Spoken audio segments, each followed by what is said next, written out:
Interstate 90, you might have heard of it. It's the longest interstate in the United States, and it starts or ends, whichever way you want to look at it, in Washington State. It also travels across Snoqualmie Pass, which is the major transportation corridor in our state. Traveling over the pass can be a bit of a challenge, from summer construction delays to snowy winters and avalanche closures.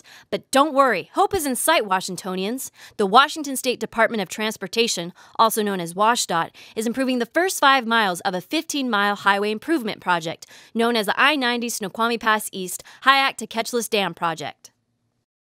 You may be asking yourself, so what's the big deal? Why should I care? Well, I'm glad you asked. This stretch of interstate is starting to fall apart. It's about 50 years old, and it's really only meant to be used for about 20, so it's a bit overdue.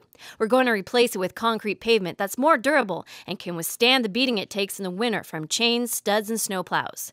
Oh, look, mountains! One of the biggest challenges with this project is working between Catchless Lake and the Central Cascades. Rocks and small boulders sometimes tumble down onto the interstate. To keep that from happening, we're going to stabilize the slopes with bolts, nets, and some walls, which our engineers like to call soil nail walls. More than 27,000 vehicles travel over I-90 during the week. That number soars on busy holidays.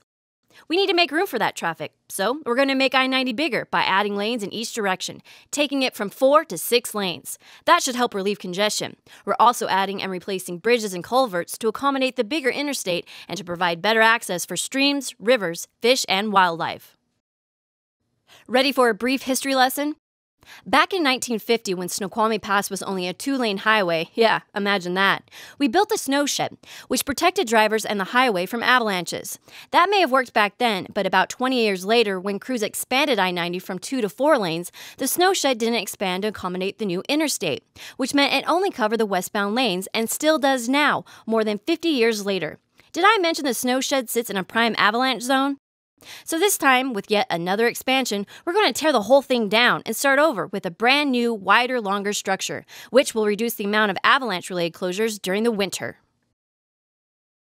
Lots of wildlife live within the I-90 Snoqualmie Pass East project area, and as we keep expanding I-90 to accommodate more traffic, these furry critters, like Eddie the elk here, hi Eddie, are finding it very difficult to cross the interstate. So, in order to reduce dangerous and costly collisions, we're going to build wildlife crossings, like bridges and large culverts, so Eddie and his friends can cross under and over the interstate rather than across it. Phew, Eddie likes that idea, and I'm sure you, as well as this guy driving for Move It Trucking, likes it too. It's okay, Eddie, don't sweat it. We're building you a safer way to get across. In the winter, when conditions over the pass are snowy and icy, we have freight and other vehicles put on chains. We have several areas along the pass where drivers can pull over to chain up and chain off.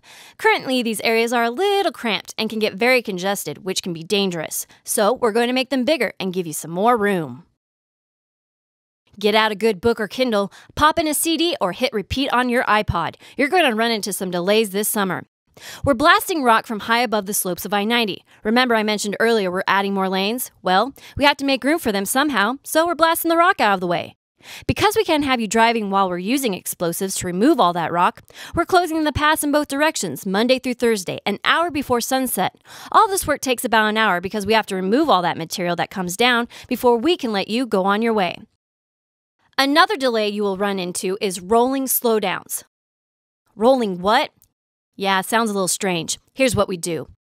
Instead of making you stop and wait, we use pilot cars or trucks to slow you down so you keep moving. This gives our crews ahead of you time to move construction equipment or work on the new interstate. Once our construction crews are done doing what they have to do, they radio the pilot cars or trucks to get out of the way and let you be on your way. By the time you get to where our crews were working, it may look like nothing was even going on, but don't worry, our crews were working hard. We weren't slowing you down for nothing. But wait, I'm not done. There's one more project we are working on this summer that is completely separate from the I-90 Snoqualmie Pass East project. It's located between the towns of Easton and Cleellum. We are ripping out the bad concrete pavement in the east and westbound lanes and replacing it with new stuff. In order to get this work done, we have to reduce I-90 to 1 lane in each direction Monday through Thursday, so plan for up to an hour of delay. We're tearing out the eastbound and some of the westbound lanes, and we can't have you driving on it, so we have to move you around the work zone.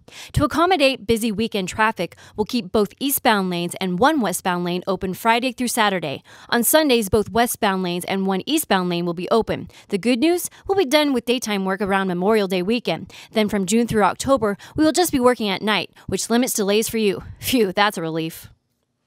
Now that you know what we're doing on I-90 this summer, the real question is, are you ready? Oh, sure you are, because we make it really easy for you to get up-to-date information about traffic delays.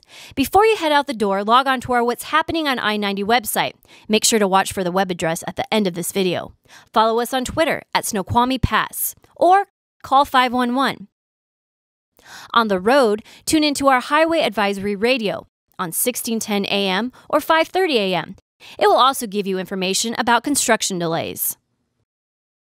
Hey, don't forget about our What's Happening on I-90 website. You're definitely going to be using this a lot this summer if you plan to travel over the pass. Or you can just visit us anytime at wsdot.wa.gov.